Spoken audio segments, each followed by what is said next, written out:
贵嫔苏氏御前失仪，冲撞贵妃，即日起辟夺封号，打入冷宫，无诏不得出。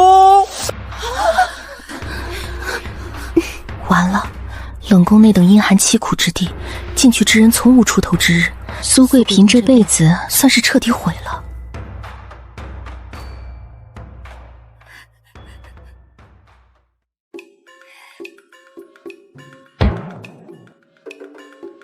臣妾谢主隆恩。苏贵嫔，你是被圣旨吓糊涂了。冷宫清冷孤寂，凄苦无依，终年不见天日，你可知那是何等煎熬之地？谢贵妃娘娘还想着嫔妾呢，嫔妾一时激动，都忘了谢恩了。贵妃娘娘，您是怕嫔妾在这宫里住不好，去那冷宫享清福的吧？回贵妃，臣妾确实是这么想的。冷宫最好的地方，便是无人争宠，无人算计，无人勾心斗角。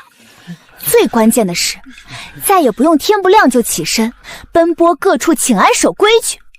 不用内检宫斗，整日清闲自在，朝廷包吃包住，衣食无忧。这哪里是冷宫，分明是神仙都羡慕的顶级养老院。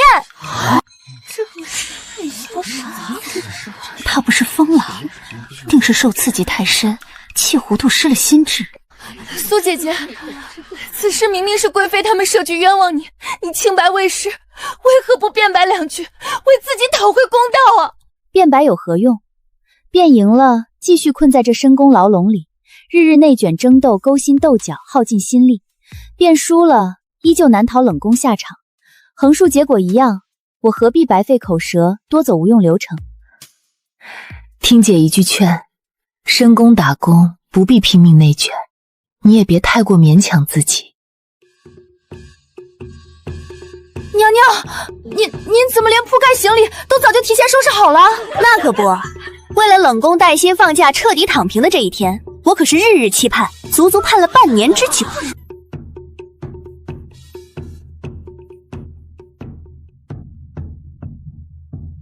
各位，江湖不见，都别来冷宫找我啊！娘娘，这冷宫也太破败了，连一扇完整的窗户都没有，四处漏风。咱们往后日日挨冻，夜里无衣无被，怕是迟早要活活饿死、冻死在这荒无人烟的地方。饿死冻死？春杏，你的眼界也太窄了。你仔细好好闻闻，这空气里藏着的味道。是灰尘和霉味啊，娘娘。错，这是挣脱宫斗、远离内卷，最纯粹的自由芬芳。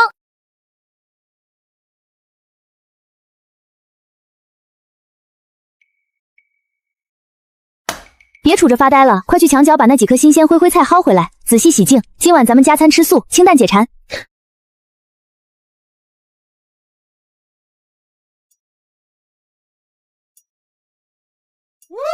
好吃！娘娘，您从前在宫里养尊处优，十指不沾阳春水，怎么还会做饭？手艺还这么好？唉，皇宫那座镶金牢笼，日日勾心斗角，步步算计内卷。就算是山珍海味，琼浆玉泽，吃着也如同嚼蜡，满心疲惫。反倒这冷宫的一碗野菜热汤，才是真正的人间烟火，百味真味。早知道冷宫这般清闲舒坦，我何苦费心争宠周旋，早就主动来了。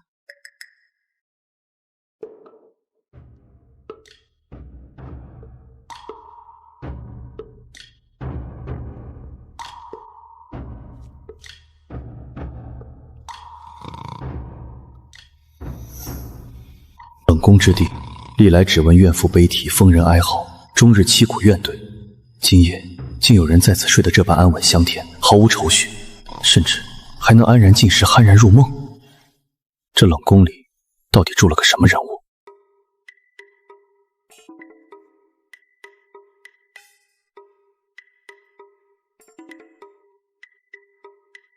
站住！光天化日，朗朗乾坤，竟敢翻墙进冷宫偷菜！我还敢嘴硬？看你这细皮嫩肉、十指不沾田的娇贵模样，一看就是从没干过农活，专爱顺手牵羊的惯偷，装什么体面人？你可知我是？管你是谁，天王老子来了也不行，我这一园青菜都是我一锤头一锤头开荒，日日打理出来的，金贵的很，谁都不许偷。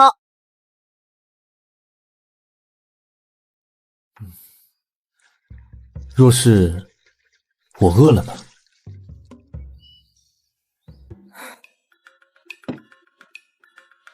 拿着吃，吃饱了就赶紧走，别天天赖在我菜园子惦记我的菜。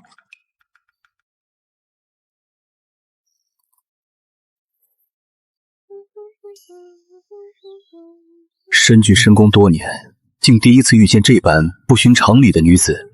苏雅，你到底是个什么样的人？去冷宫一趟，好好替本宫瞧瞧，苏瑶那罪人在冷宫过的是什么凄惨日子。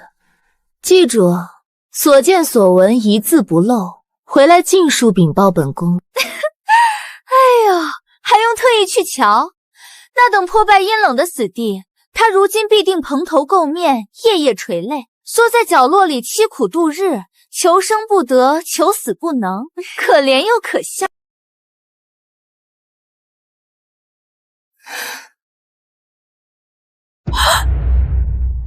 哟，今日冷宫倒是热闹，还有客人登门。春杏，搬个小菌子来，好好招待这位妹妹，让她尝尝咱们昨日在后堂刚钓的新鲜鱼干。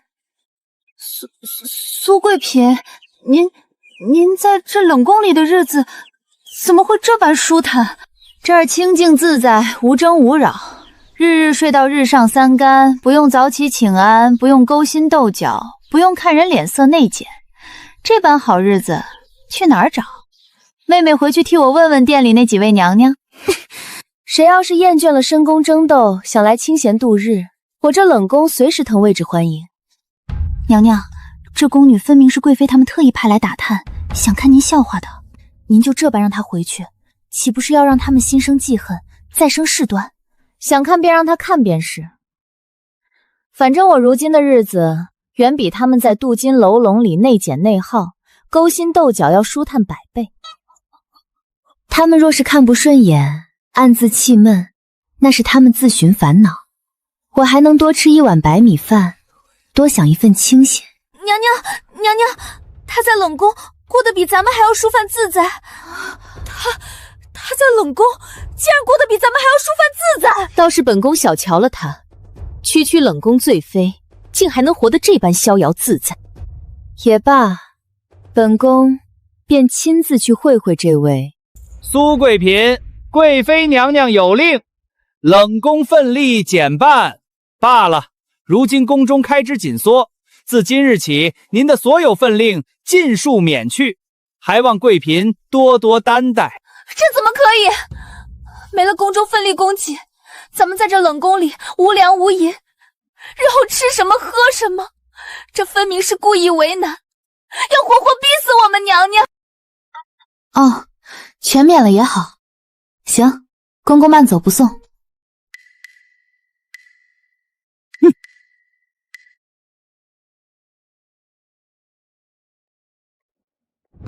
娘娘，您是什么时候悄悄备下这么多家底，攒下这么多吃食的？奴婢竟全然不知。深宫生存之道，靠人永远不如靠己。指望御膳房层层克扣，变质发硬的残羹浪饭，哪有咱们自己耕种、自己捕捞、亲手打理的吃食，吃得踏实香甜。你看，柳贵妃这一通克扣刁难，反倒帮我省事儿了。再也不用日日去门口领那难以下咽的馊饭剩饭。说起来，我还真得好好谢谢他。冷宫苏氏近日近况如何？可还安稳？回皇上，柳贵妃因记恨是先前御前失仪，心中耿耿于怀。今日清晨已然下旨，尽数免去冷宫苏氏所有衣食分列供给，彻底断了他的宫中补戒。柳贵妃的手未免伸得太长，管得太宽了。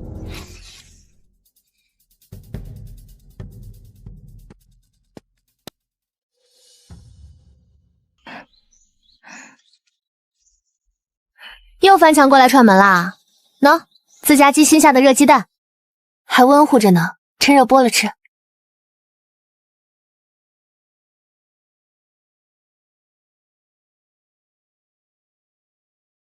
本是急匆匆赶来英雄救美，替他解围出气。如今看来，哪里是来护他的，分明是急匆匆赶来蹭饭的。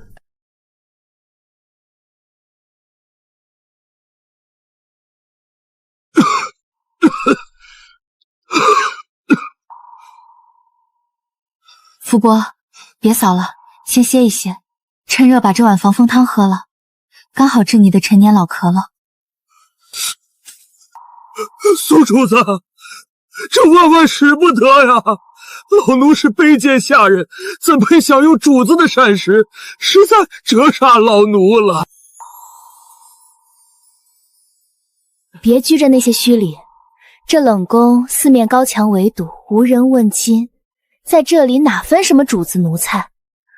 我们都是被舍弃、被遗忘的人，同在一处吃苦度日，互相帮扶本就是应当的。快喝吧，凉了就失了药效，白瞎了这番暖意。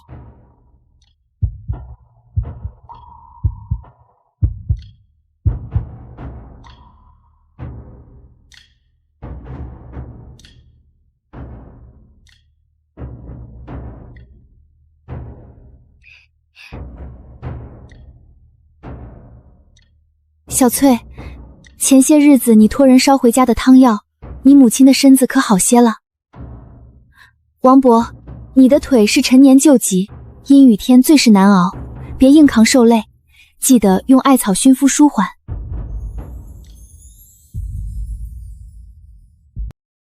娘娘，您这般真心善待他们，到底是图些什么呀？他们都是被打发来冷宫等死的下人，无权无势无依无靠，根本帮不到咱们半分。我什么也不图，人心都是肉长的，他们身在冷宫，日日煎熬，受尽搓磨，本就活得够苦了。我不过是顺手帮扶一把，能让他们少受些委屈，多一丝暖意，不过是举手之劳，何乐而不为？大半辈子深宫臣服，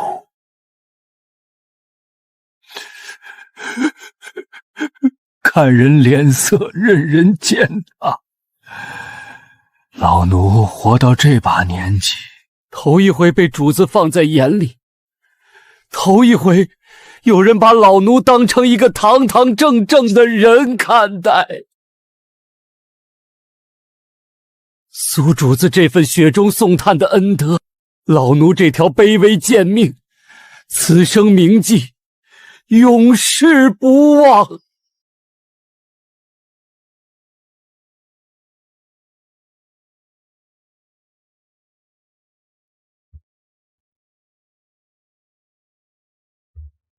又翻墙？这偌大皇宫是连扇正经大门都没有吗？我只是恰巧路经此处，顺道巡查宫房，巡查地界。既然是巡查宫房，那正好，边巡查边劳作，去把那边的水缸挑满，也算恪尽职守。我今日闲来无事，不慎在此迷路，才误入冷宫地界。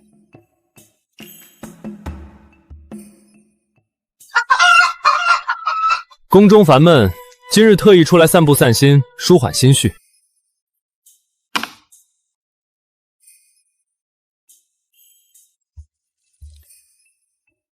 听闻冷宫僻静清幽，风物独特，特来观赏景色。修补原墙。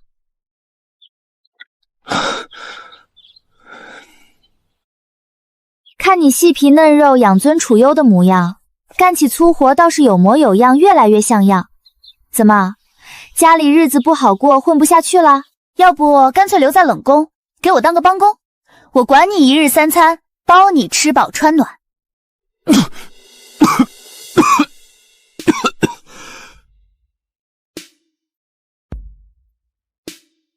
娘娘，这位公子气度卓然，绝非寻常人，仪态风骨远超常人。万一是什么咱们万万招惹不起的尊贵贵人，可就闯大祸了。真要是天大的贵人，哪会天天翻墙闯冷宫，主动蹭饭，还抢着干粗活累活？我看他呀，顶多是个家教严苛，被家里管得太死，偷偷溜出来透气摸鱼的纨绔子弟。不过这人实在能干，不算计，心肠不坏，对咱们来说就是实打实的好人。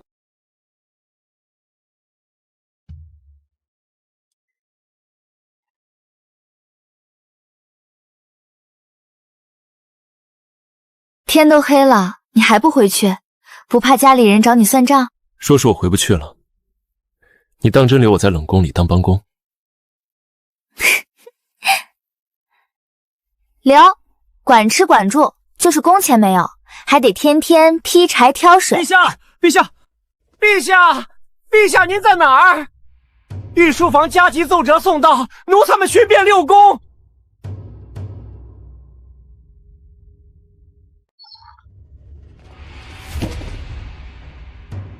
奴才叩见陛下，万岁万岁万万岁！惊扰圣驾，罪该万死。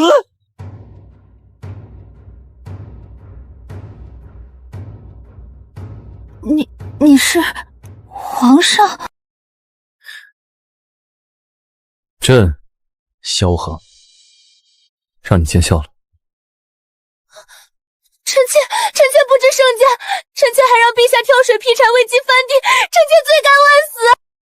好了，不必多礼。在这冷宫里，你不必把朕当皇上，朕也只想做个寻常人。完了，我这辈子的胆子全用在使唤皇上身上了。娘娘，您天天使唤的竟然是皇上啊！今日冷宫那道窝头配白菜，再备一份送来。陛下，您今日要用粗粮窝头水煮白菜？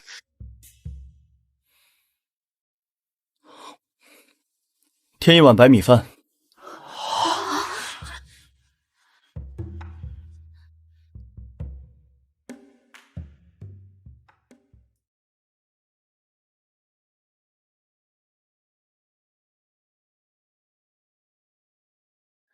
我有法子让你彻底离开这冷宫，我给你挪一处清静雅致的住所，即刻下旨恢复你的位卑，再为你台阶进封。往后，你不必再困在这破败之地受苦。昨日才知晓您是当朝陛下，我还日日指使您劈柴喂鸡，本就忐忑不安。别，使不得，万万使不得！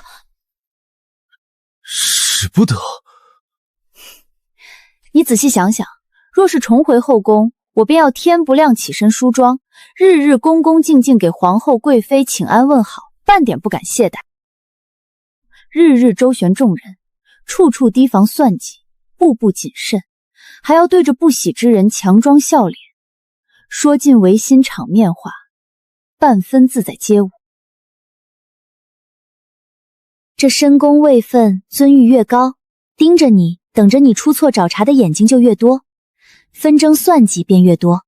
可在这冷宫里，我能日日睡到自然醒，闲时种菜、垂钓、烹茶做饭，无争无扰，自在随心，这般日子何其惬意。你的好意我心领了，这份人人争抢的高位尊荣，你还是留着赏赏给别人吧。后宫之中多的是挤破头想要往上攀爬争宠夺权的人，我便不凑这个热闹，不争这份浮华了。你当真半点也不心动？这是后宫无数人倾尽一生都求之不得的殊宠尊荣。世人抢破头求来的东西未必就是好的，浮华虚名皆为负累，唯有适合自己让自己舒心的才是最好的归宿。你听说了吗？冷宫那位苏主子居然把皇上亲自送来的复位恩典、晋升位分的机会直接给推回去了。什么？陛下亲自恩典复位，抬高位分，这等天大的好事，他居然毫不犹豫拒绝了，简直匪夷所思！这天下竟然还有不想被陛下宠幸、不愿登高进位的后宫妃嫔，他莫不是失了心智，放着锦绣前程不要，偏要困在冷宫受苦？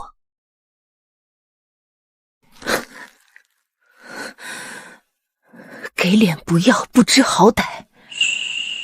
既然你执意要在冷宫躺平安逸，不肯顺势低头把握机缘，那就别怪本宫心狠。从今往后，本宫让你彻底困死冷宫，永远没有出头之日。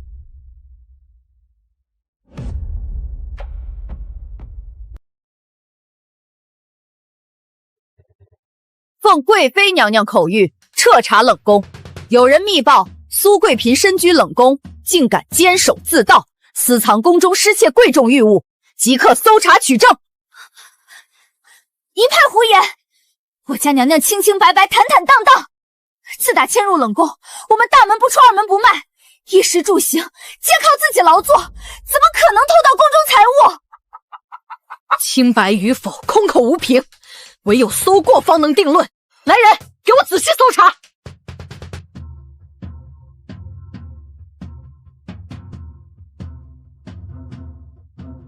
铁证如山，人赃并获。苏贵嫔，这些正是宫中失窃多日的御用贵重财物，如今从你床底搜出，你还有何话可狡辩？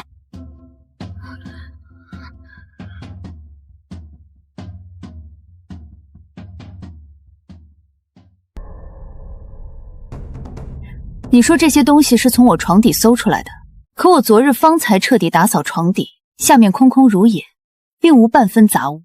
这位女官，你方才进门之后，对满屋陈设视而不见，四处不查，径直奔我床底取物，不知可否告知我，你未曾搜查，为何一早便知晓赃物藏在此处？纯属巧言狡辩，避重就轻。如今证据确凿，物证在手，任你如何诡辩，也无济于事。来人，立刻带走！娘娘，你们放开我家娘娘！这是栽赃陷害，是冤枉！你们屈打成招，天理何在？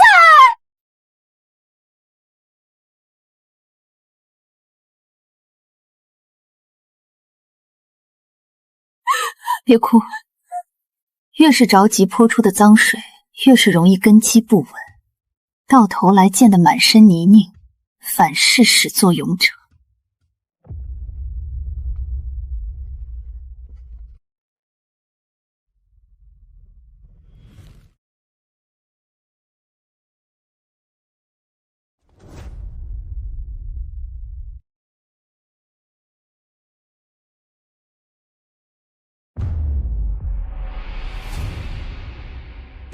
人赃并获，监守自盗，证据确凿，恳请陛下严惩苏氏，以正宫规，以儆效尤。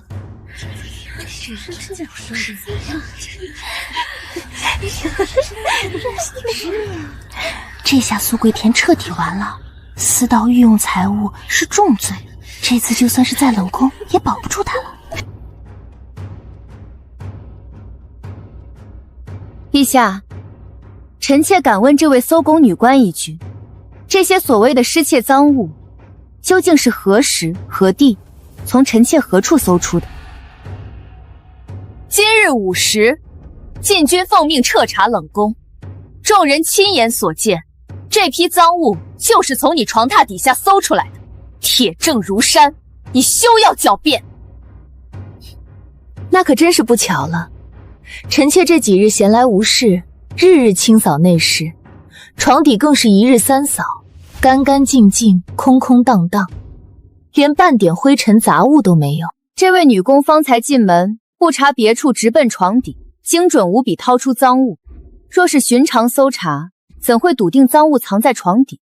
怕不是有人提前暗中藏好，特意等着今日栽赃臣妾。陛下，老奴有证可禀。昨夜3更，老奴起身巡爱驱寒，亲眼看见这位女官的贴身随从在冷宫墙角鬼鬼祟祟，行迹可疑。臣四下无人，将这包赃物从窗缝偷偷塞进偏房之内。奴婢也亲眼看见了，绝非苏主子所为。苏主子身居冷宫，向来善待下人，清白立身，事事亲力亲为，绝不可能作此鸡鸣狗盗、偷窃犯上之事。再者，这批御用珍宝深藏内库，守备森严。臣妾身居冷宫，奋力尽免，足不出户，连日常出入都受限重重，何来途径偷盗内库玉物？倒是包裹赃物的这块贡油布料，绣纹针线独特，宫中仅一处可用。陛下只需派人彻查，便知出处。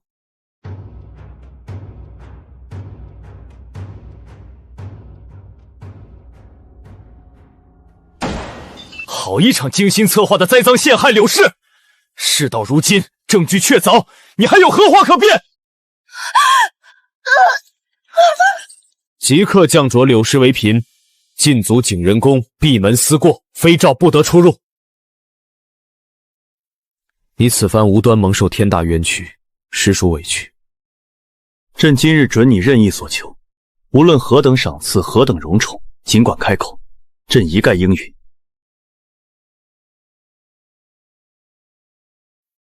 那臣妾便斗胆求陛下一件恩赐，恳请陛下准臣妾返回冷宫，继续安居度日，清闲静养。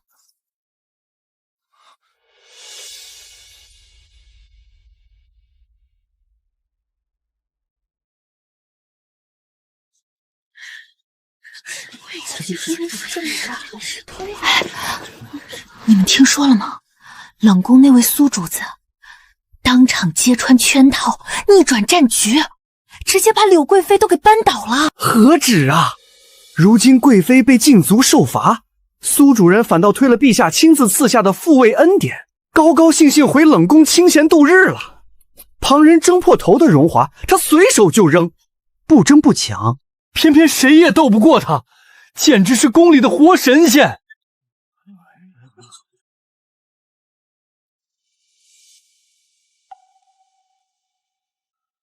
娘娘，您现在真的是全宫公认的传奇人物了。今日一早，就连往日态度冷淡的宋范太监都对咱们客客气气，恭敬有加。听闻如今好多高位妃嫔都想方设法想要巴结讨好您呢。巴结我做什么？我无权无势，既不能给他们升官进位，也不能替他们应付请安应酬。去，传话出去，让众人各司其职，该干嘛干嘛，别来打扰我晒太阳。娘娘，您真是天底下最不思上取、最与众不同的主子了。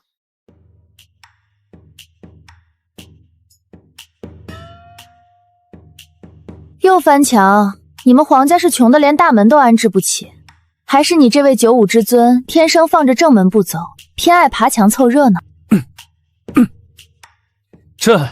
朕不是翻习惯了吗？随手带了些米面、菜种过来，顺带巡查一下。行，今日总算不空手串门了，东西放那边就好。正巧墙角那片地荒着没松土，辛苦你去翻一翻，收拾出来种菜。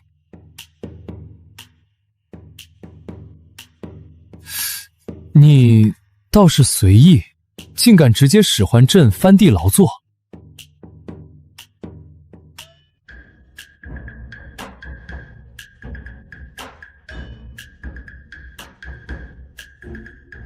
哎呦，宫内众人见了我不小心小心翼翼，百般讨好，竭力奉承，恨不得掏心掏肺博我清淡。为何偏偏是你，始终和旁人截然不同？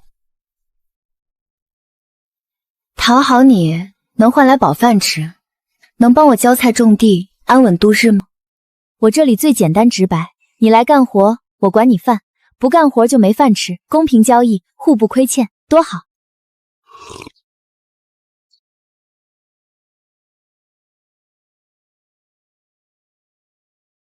太后您不知，这位苏贵嫔当真是世间奇人。此番她帮陛下勘破栽赃圈套，揭穿贵妃阴谋，立下大功。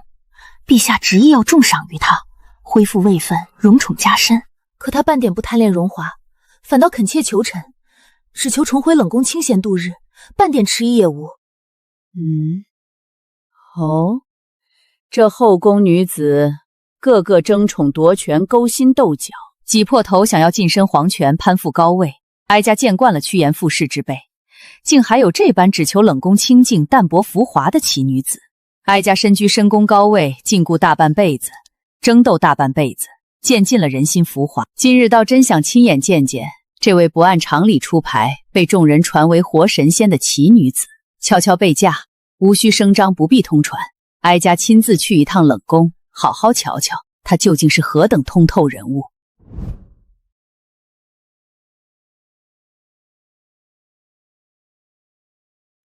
哀家在深宫大半辈子，见惯了各路妃嫔故作清高，刻意演戏博名。世人皆传冷宫苏氏是无欲无求的活神仙，哀家倒要悄悄瞧瞧，她私下究竟是真通透，还是藏得更深的伪装。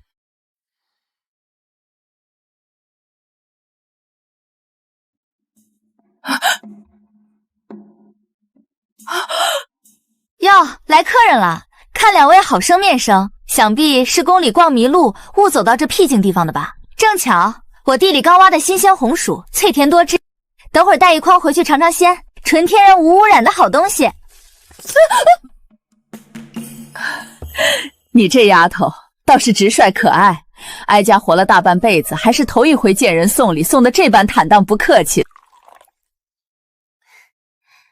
丫头，这冷宫素来缺衣少食，清冷贫瘠，日子最是清苦难熬。你常年独居此处，当真不觉得日子难熬，心生委屈？苦什么呀？我在这里想睡便睡，自在随心，自给自足，种菜吃食，安稳踏实，不用天不亮起身梳妆请安，不用周旋人际看人脸色，更无人日日聒噪算计，勾心斗盗。老夫人，您是没体会过这份清静自在，若是试过，怕是连那锦绣金丝笼都懒得回去了。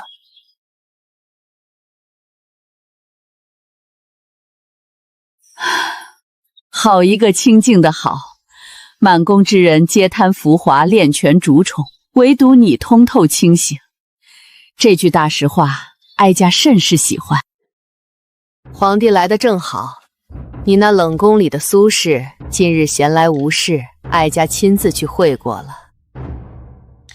母后觉得他如何？是不是言语粗疏，举止失礼，有不合规矩之处？你这般紧张作甚？这丫头半点不虚伪，不矫饰，性情纯粹，十分有意思，是后宫难得的真性情之人。这一筐新鲜果蔬便是她今日赠与哀家的独家见面礼。往后后宫之中，无论何人，胆敢再随意寻衅苏氏，刁赞于他，或是暗中克扣他冷宫分定，刻意为难，只管先来哀家这里领罚。儿臣代苏瑶谢母后庇佑。小生，来。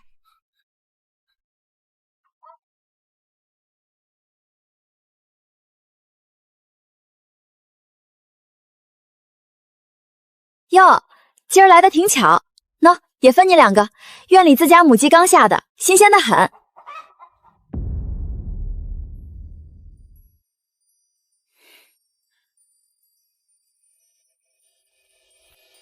方才那个离去的侍卫，你与他很熟？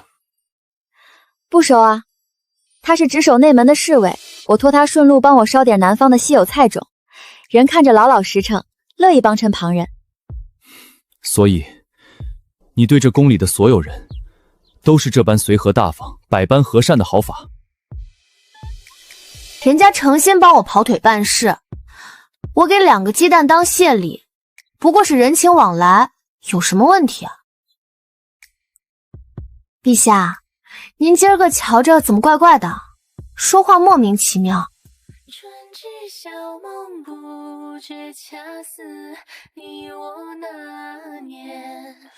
往后，他若是再来送菜种、传东西，让春信出面接应即可，你不必亲自露面。行行行，都听您的。说真的，您天天不声不响翻墙闯冷宫，半点规矩不讲，对旁人倒是毛病挑剔得很，管得也太宽了。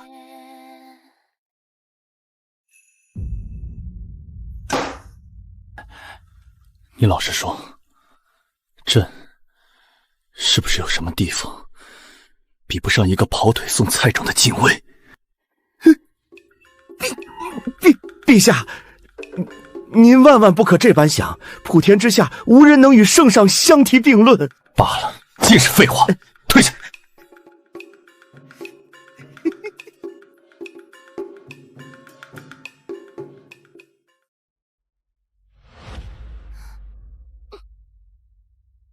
本才人总算彻底看明白了，那苏瑶哪里是什么活神仙，不过是最会装清高，懂得以退为进罢了。他能演得让陛下上心，本才人照样可以。娘娘，奴婢多嘴一句，苏贵嫔那般淡然随性，看着不像是刻意做作，倒像是真的不贪恋圣宠，不求高位。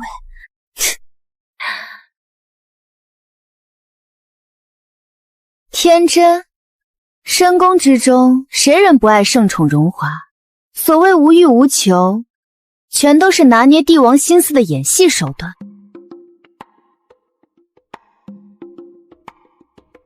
你且看着，本才人这就照搬他的路子，定能重新夺了陛下的目光。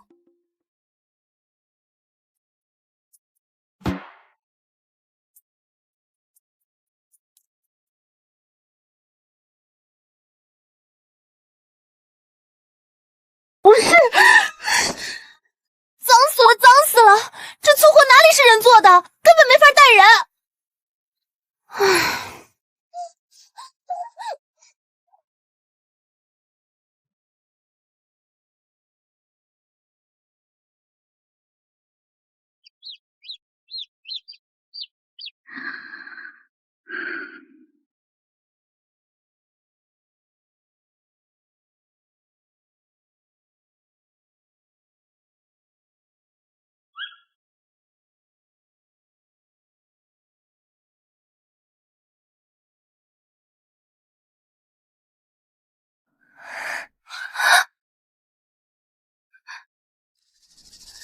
娘娘，陛下已经走过去了。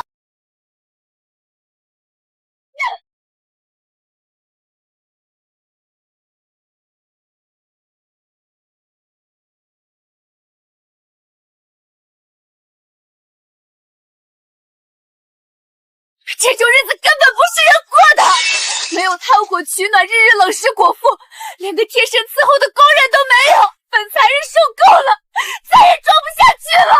天天装清高学淡泊，这才熬了3天，就彻底原形毕露了。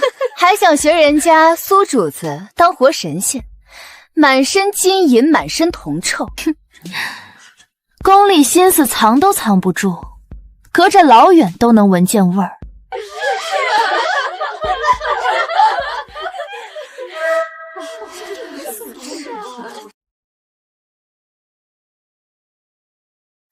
你也是来看本夫人笑话的，是不是觉得我特别可笑？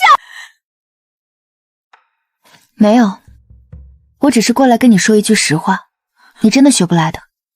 不是你不够聪慧，不够用心，是我们2个人想要的东西，从一开始就截然不同。你追逐的是帝王荣宠，是旁人艳羡的目光，是深宫浮华高位，是随心自在。你强行逼着自己过不想要的苦日子，刻意模仿淡泊，这从来不是不争，只是硬生生遭罪罢了。那我到底该想要什么？我到底该怎么做？慢慢来，先想清楚自己心里真正想要的，别总盯着别人的日子，羡慕别人的光景。回你的宫殿去吧，冷宫的应远床，清苦日子本就不适合你。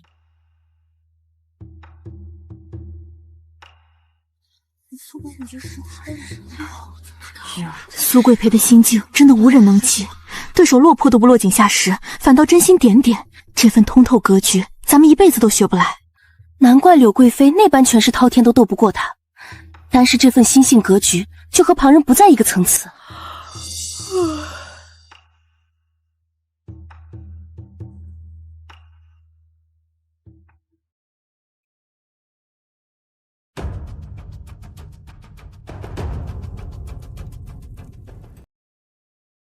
太后万寿寿宴近在眼前，压正仙果和盘彻底作废。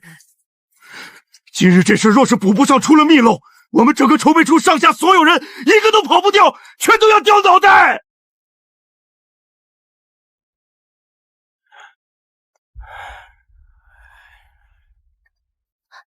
娘娘，您见多识广，心思灵巧，这些果子看着彻底废了，旁人都没办法，您能不能帮忙瞧一瞧？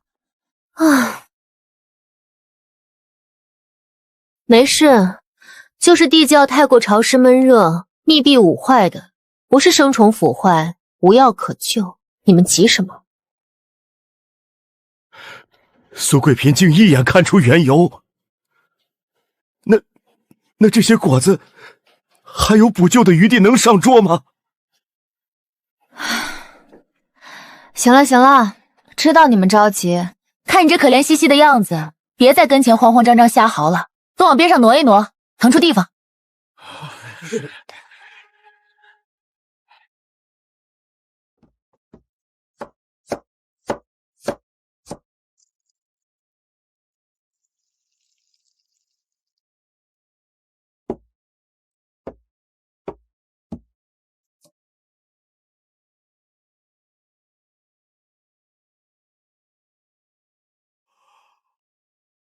搞定了，我回冷宫接着晒太阳躺着去，没别的事儿都别来烦我。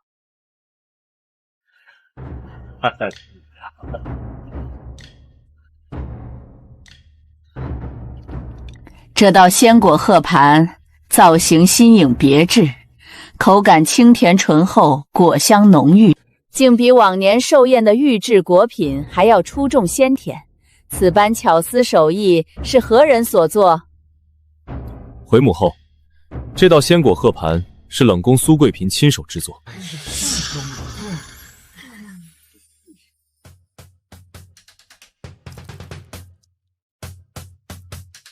区一个冷宫弃妃，无畏无事，竟能屡屡破局，得太后陛下双双另眼相看，格外偏爱。此女心智不凡，潜力莫测，若任由她继续得势成长，日后必成我柳家心腹大患，最大阻碍。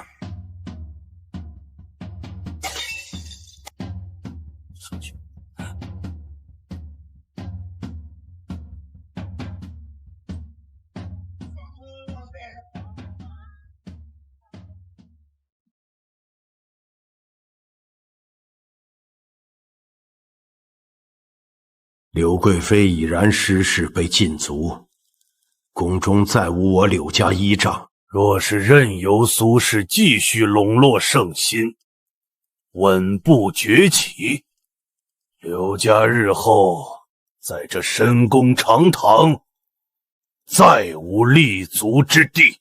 趁他如今羽翼未丰，根基尚浅，必须斩草除根，永绝后患。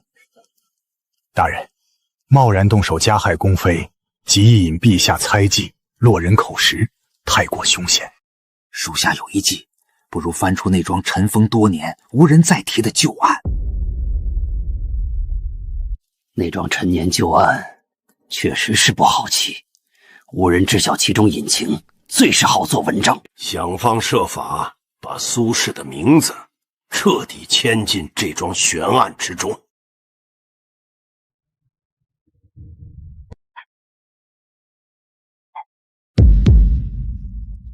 奇怪，这几日盯着冷宫的眼睛明显变多了。娘娘，院子里明明好好的，什么人也没有啊！您是不是连日清闲，多心了？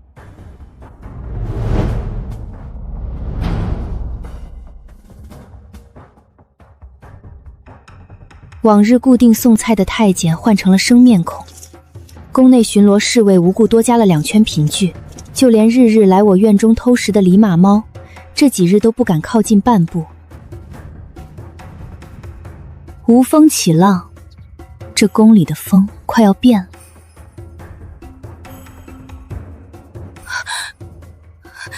娘娘，那我们现在该怎么办？要不要立刻去禀报陛下，求陛下庇护？慌什么？对手尚未出招，我们先自乱阵脚，反倒正中旁人下怀，落人把柄。以静制动，沉住气，等着对方露出破绽，主动露头即可。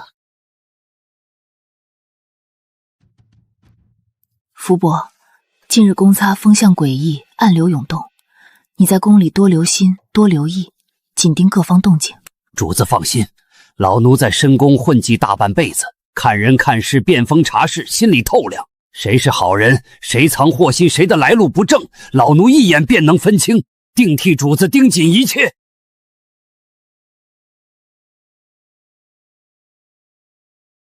陛下，刚才有人匿名送至宫门口，说是事关大前陈年旧案，恳请陛下亲自查阅。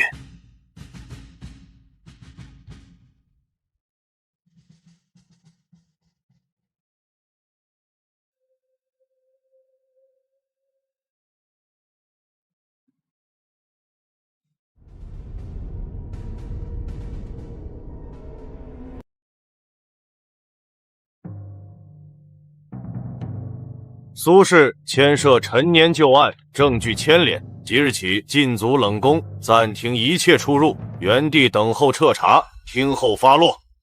娘娘，这次和以往都不一样，这桩旧案牵连极广，罪孽深重，连陛下都难以强行偏袒，压下事态，我们这次该怎么办啊？主子，老奴方才火速打听清楚了，这根本不是寻常查案，是冲着您来的死局。对方在朝中根基极深，势力盘根错节，这是铁了心要赶尽杀绝，不留活路。原来如此，看来这回是真的躺不平，躲不开了。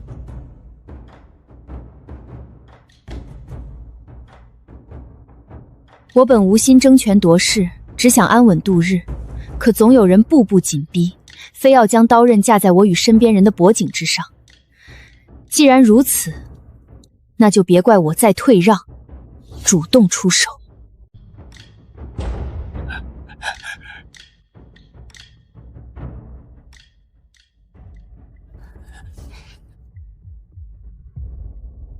但凡刻意栽赃陷害，必有破绽疏漏。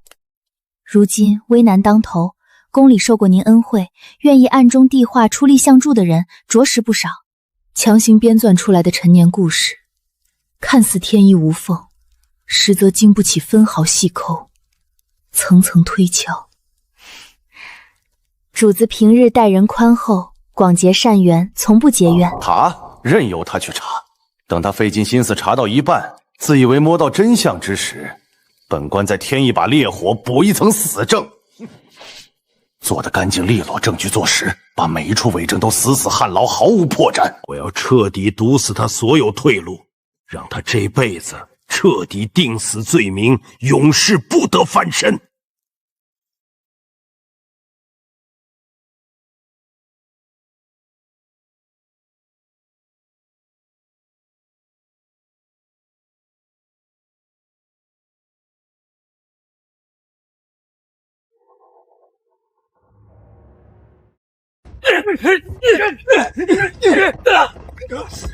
老东西，识相点儿，就去堂上指证苏氏认罪，不然不仅你这把老骨头性命难保，你那远房的小孙女也彻底没了活路。老奴哪怕豁出这条老命，也绝不能昧着良心冤枉清白的主子。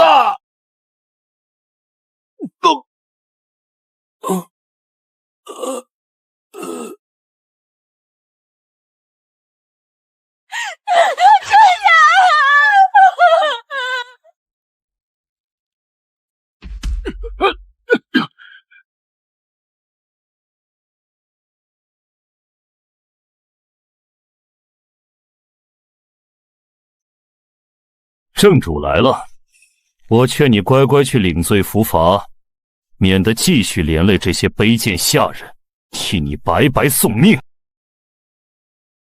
我被人栽赃，可以不争；我被无故禁足，可以不闹。就连我这条性命被人暗中递计算计，我都向来懒得计较，淡然处之。但是你们动了我的人，你一个戴罪禁足的阶下奴，自身难保，还想怎样？今日我便让你们好好知晓，为什么有些人平日里宁可慵懒躺平，不争不抢，也从来没人敢真正招惹，肆意欺辱。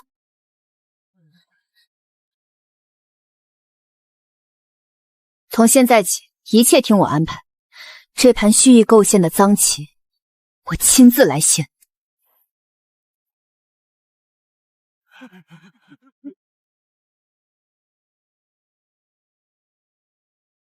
我可以不争，但你们动了不该动的人。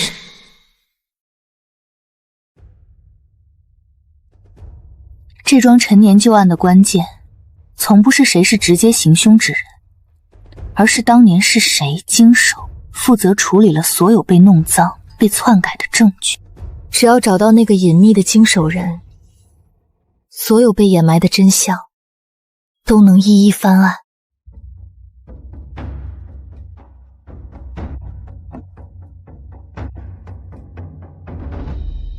娘娘，这些人有的只是受过您几句点拨，有的只是平日里被您顺手帮扶过一次，明明都是微不足道的小事，他们怎么敢冒着触怒权贵、丢掉性命的风险，全力帮您？我从未强求过任何人帮忙，只是他们心甘情愿而已。主子是这深宫之中少数真正把我们这些下人当人看的人。于权贵而言，微不足道的善待，于我们而言，却是暗无天日深宫里最大的恩情。这条老命，甘愿为主子放手一搏。原来如此，这桩尘封旧案从来不是什么离奇悬案，只是柳家为了掩盖自身贪墨重罪，刻意捏造罪名，推已故之人出来顶罪的遮羞布。而我不过是他们故技重施，顺手拿来毒死朝野众口、斩草除根的新棋子。两代人同一阴毒招数，一脉相承的卑劣手段，好一个柳家！这一次新旧两笔血债，我会让你们连本带利，一并还清。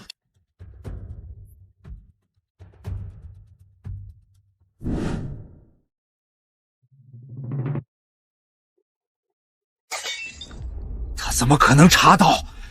那是20年前的陈年旧账，当年所有知情人、经手人早就尽数被我灭口，死绝了。大人，那我们现下是否要暂且收手，暂缓布局？来不及收手，明日便是御前对峙大典，即刻派人连夜找到当年那个幸存的老经手站，立刻灭口。除此之外，连夜重做伪证，做得更真更实。我要彻底把苏轼钉死在罪名之上，让他永世无法翻案。对手被逼到绝境，要狗急跳墙了。越是最危险的时刻，越是他们破绽及进出、马脚外露的时候。福伯，即刻带人暗中布防，全力护住那位老经手人，寸步不离，严防死守，绝不能让柳家得手。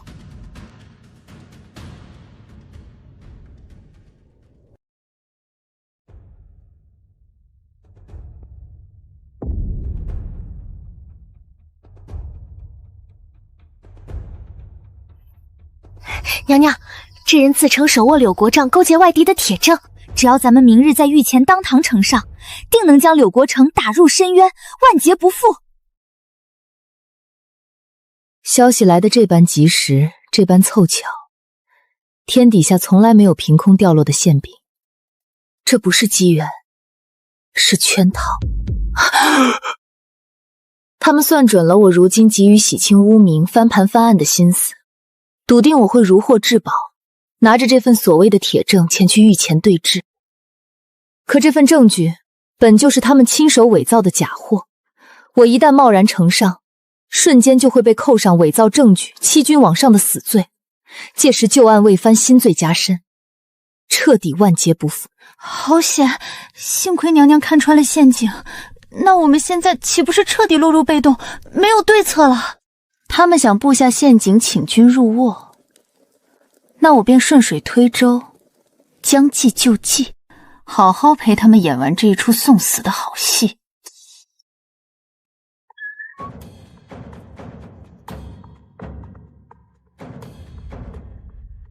耐心蛰伏，静待时机，等他们自以为得逞，认定我深陷坑中，得意洋洋亮出全部杀招的那一刻，就是所有真凭实据，尽数呈至陛下面前，彻底收网之时。这丫头平日里懒懒散散，随性度日，从不爱争长短。可真正动起心思布局破局之时，心思缜密，步步精准，竟比朝堂混迹数十年的老狐狸还要周全缜密，滴水不漏。他让我按兵不动，静观其变，只看戏不插手。也好，这次朕全信他，静待他逆风翻盘。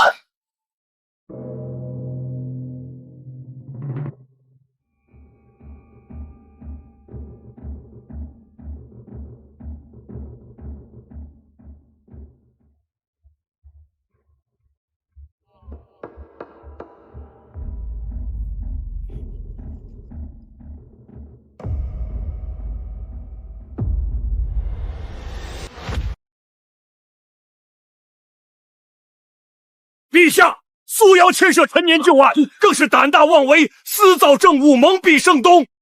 如今铁证如山，臣恳请陛下治他欺君罔上的死罪。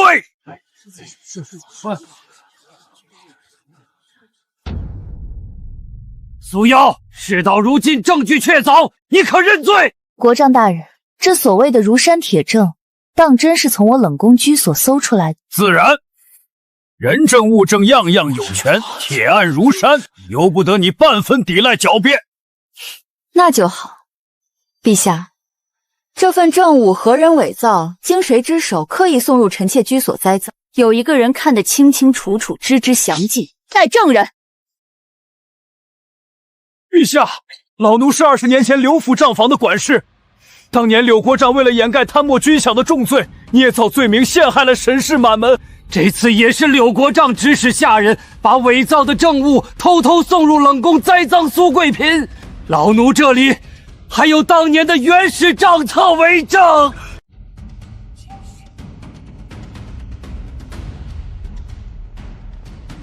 陛下，奴才亲眼看到刘府的人深夜把那摞纸册偷偷放进了苏贵嫔的寝宫，奴才愿意以性命担保，所言非虚。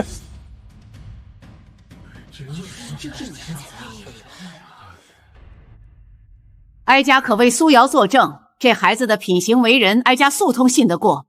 倒是柳家积怨已久，罪证累累，新旧2笔血债2代冤屈，今日也该彻底清算，了结干净。柳国璋结党营私，贪墨枉法，构陷忠良，罪无可赦。即刻将柳国璋党羽及尽数撤职收押，彻查所有旧账，一律严办。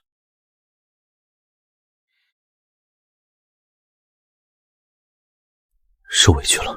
还好，我早说过，人心存恶，脏水泼得太急太闷，终究总会溅回自己身上。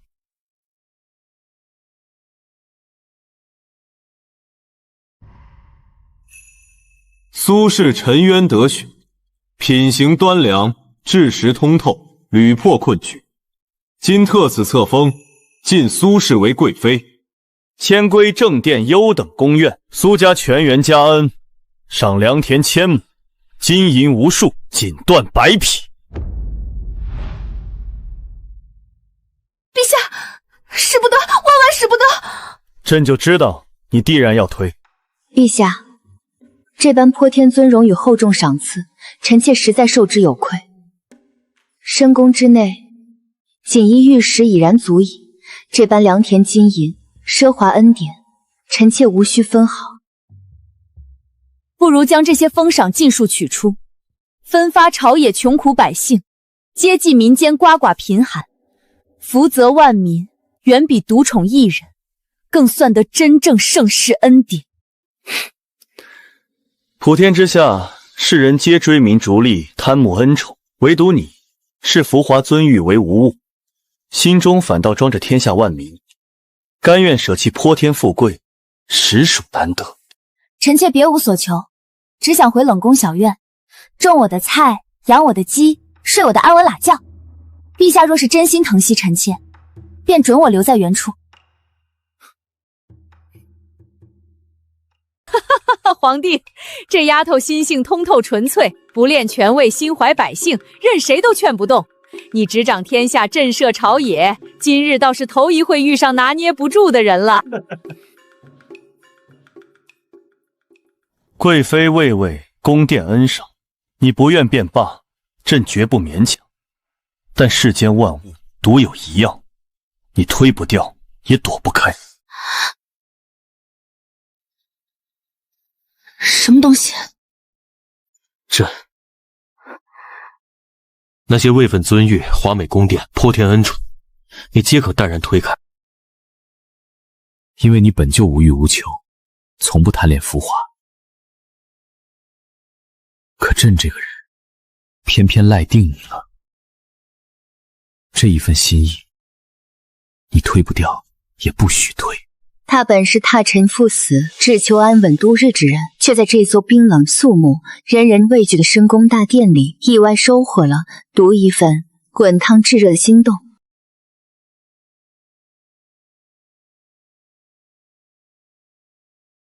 萧华，我不过是随提议是把冷宫当成行宫院里翻新缺把椅子，你倒好，直接把整栋房梁都换成红木的了。你不肯挪地方，不愿搬去正殿行宫，那我便只能把世间所有最好的东西，都一点点搬进这小院里，都给你。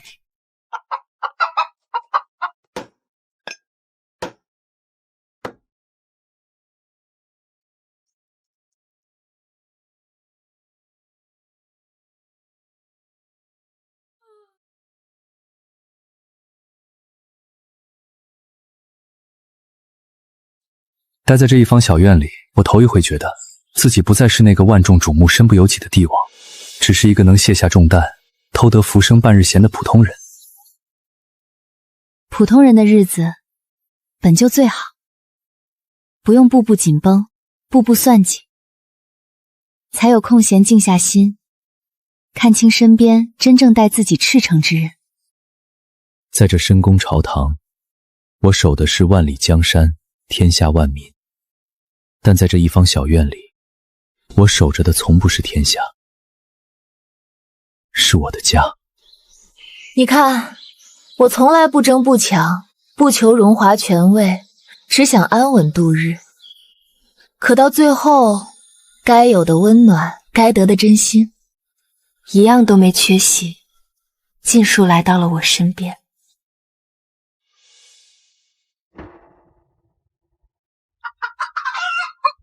陛下，邻国遣使入京，有紧急国书奉上。